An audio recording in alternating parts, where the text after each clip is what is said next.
Want to send disappearing messages on Instagram? You're in the right place. In this video, I'll show you how to activate and deactivate Vanish Mode. Vanish Mode allows you to send messages that disappear once the chat is closed.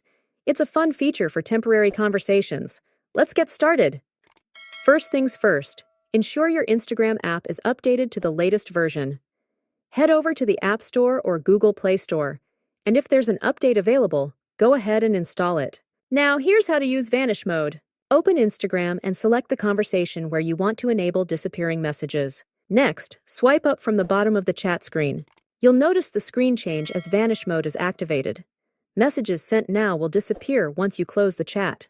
Want to switch off Vanish Mode? Just swipe up again and it's disabled. That's how you enable and disable Vanish Mode on Instagram, quick and simple. Thanks for watching.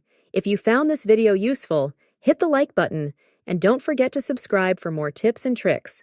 Let me know in the comments if you have any questions. See you in the next video.